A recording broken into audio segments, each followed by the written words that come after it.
Hello, brothers and sisters and Heartdwellers family. I received this message 2 weeks ago, and I was having so many strong feelings of insecurity in leadership, as the mother of souls, and simply as the Lord's bride. With this work ahead of me, I was feeling overwhelmed and very much alone, as the enemy was pelting me with thoughts of past failures, so many disappointments and rejections I faced when walking with the Lord, and that these things would happen again in the future. During prayer, the Lord began to play songs of encouragement over me and songs of faith, and I heard Him begin to speak to me as I said, "Good morning, Lord."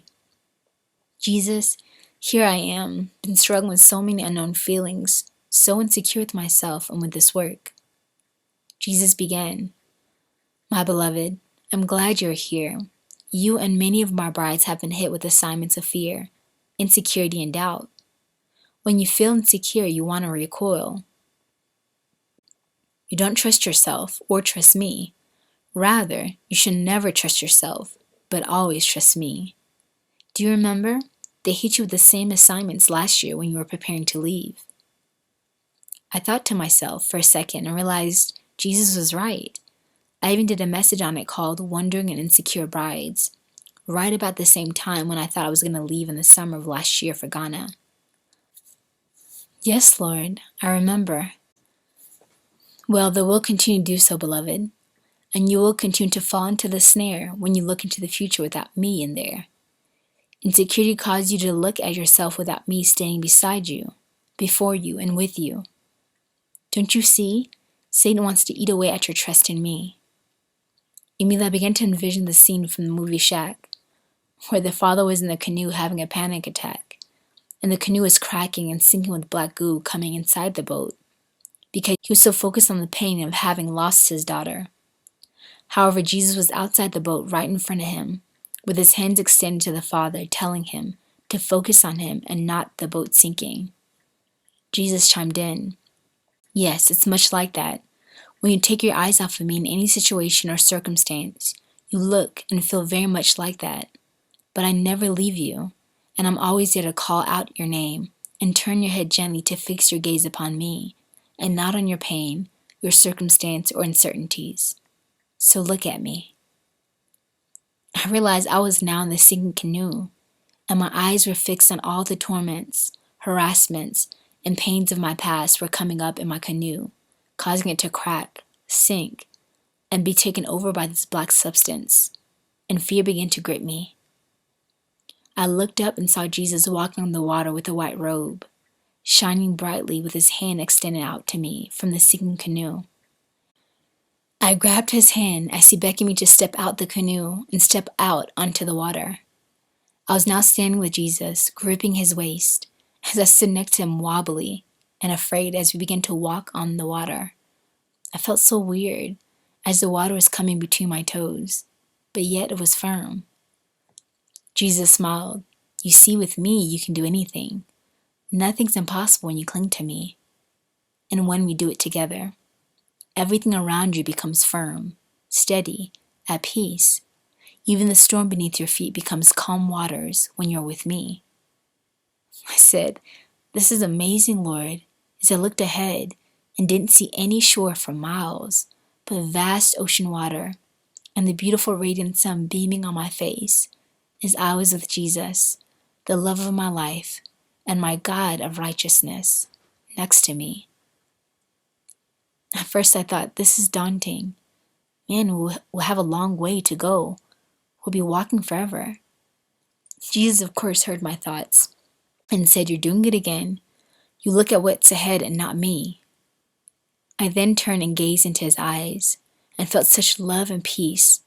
My thoughts shifted from the daunting task of walking what seemed like a long journey to now seeing it as an amazing adventure with him. I smiled at Jesus and turned my gaze back onto the ocean and realized there was shore up ahead. I then looked back behind me. I could no longer see the canoe anymore. I realized within that short amount of time, which seemed like seconds to me, we had walked about halfway of the distance. I looked at Jesus in amazement as he was smiling, already knowing what I wanted to say, as I thought, how could this be?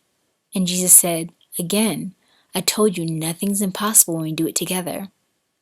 I then gently grabbed his hand and began walking with more confident steps, and my head resting on his shoulder, leaning into his love as we walked. Jesus continued, "My beloved ones, you all have hit roadblocks with assignments that have been released against you. The enemy has desired that none of my brides move forward with inspirations and directions I've given you.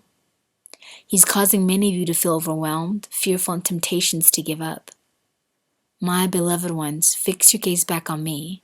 I know every detail of your life, and I watch over you lovingly like a father, even in the areas of your life you've not brought to my attention. I take care of. There's no need to worry.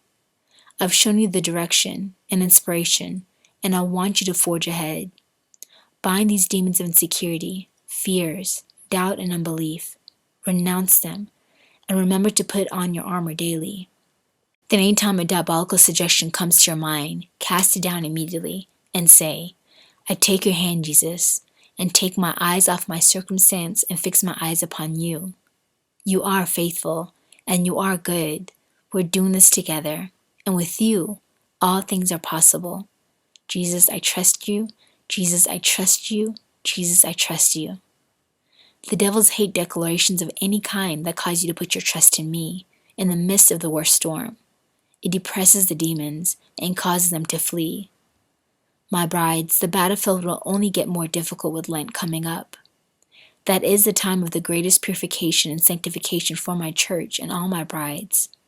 In this time, know that all I allow, I permit to get rid of the dross and draw virtue out of you. Many of you will be directed and catapulted right into your destinies at the end of this time, just as I was at the end of my 40-day fast in the wilderness. So trust me, my brides, everything will be for your good, and resist every temptation that comes your way with my words, and stand in my love, and you will be victorious over the enemy. I stand with you now as you walk on the waves of faith. Trust me." That was the end of Jesus' message. Interestingly enough, I pulled a Rhema yesterday when we had our community service, and I read, "Go forward, fulfill my wishes, do not doubt." That was so encouraging for me. So stay encouraged, Heartdwellers family and my fellow brides. Thank you for all who continue to donate and have donated. It's amazing to see provision flooding in, especially at the launching of the website. It is www.heartdwellersghana.org. Please check it out and share the link with others who you know would love to be a part of this mission.